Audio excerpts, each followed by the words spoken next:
Salut les amis, salut tout le monde. J'espère que tout se passe bien et que vous avez la pêche, c'est bien.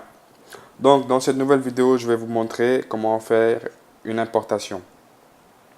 On va importer des données qui se trouvent dans un fichier CSV qu'on va mettre dans notre base de données MongoDB. On aura une base de données vide MongoDB et on aimerait avoir des données dans cette base.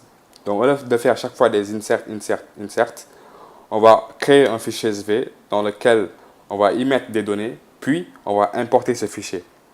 Et après, on verra comment exporter notre base de données sous un autre format. Donc, on va lancer notre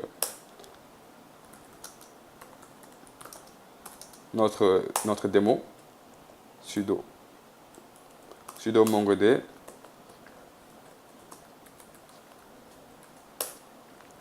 Donc voilà, dans notre terminal, on va essayer de lancer notre invite JavaScript MongoDB. On va essayer de voir ici, par exemple, quelles sont les bases de données qui sont présentes.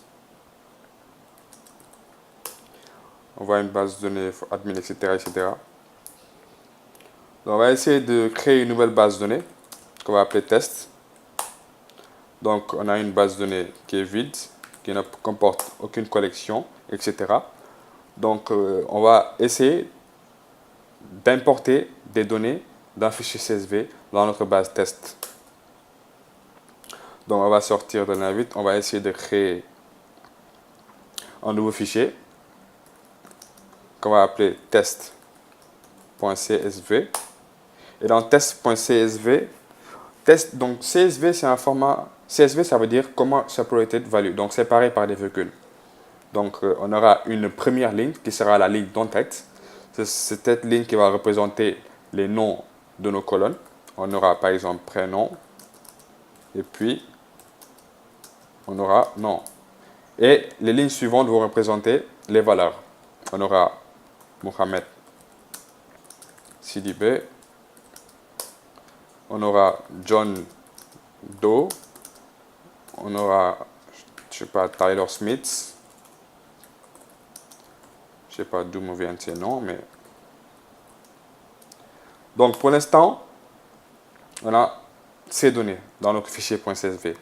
Donc on veut que dans notre base de données test, on récupère ces données, on les met dans notre base test. Donc on va voir un peu comment faire ce truc. Donc on a notre fichier test.csv et pour importer un fichier dans une base MongoDB, on a une commande qui s'appelle Mongo import. C'est cette commande qui va nous permettre d'importer un fichier.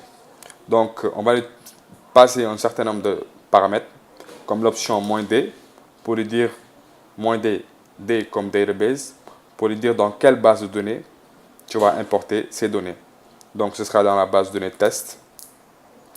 Pour lui dire dans quelle collection, -c, tu vas me mettre ces données. C'est dans la collection, par exemple, on va créer une collection test aussi. Et l'option type, pour spécifier le type du fichier. C'est un .csv. On va spécifier le fichier en question, test.csv.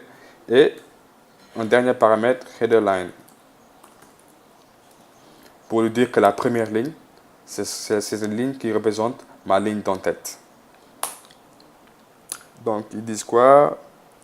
Headerline, il y a une erreur. J'ai oublié de mettre... Voilà. Donc, c'est bon. Donc, il me dit que c'est importé. Il a importé 3 documents. Donc, on va essayer de vérifier. On va se connecter à notre base test. Voilà, on se trouve dans test. Donc, on va essayer de faire un show collection. Donc, on voit notre collection test qu'on a créée. Et on essaye d'accéder aux données dans test avec fake.find.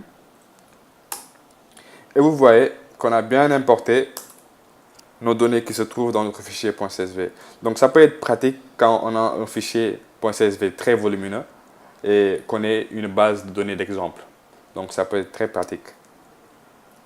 Donc maintenant qu'on a importé, on peut avoir besoin d'exporter notre base de données sous un autre format. Par exemple, on va essayer d'importer notre base sous format JSON. Donc on va sortir. On va utiliser une autre commande qui s'appelle Mongo Export. On a Mongo Import pour importer, Mongo Export pour exporter. Donc c'est bon. Mongo Export, on va lui donner en paramètre -d la base de données test, -c la collection, on a une collection test, et -o pour dire output, on va donner le fichier d'output. On va dire que c'est dans le fichier test.json que tu vas me stocker ça. Donc il a exporté 3 documents. On va essayer de voir notre fichier test.json. Et vous voyez, on a notre fichier test.json avec les données de notre base. Donc c'était tout pour cette vidéo. On a importé des documents. On a exporté des documents. Merci d'avoir regardé la vidéo.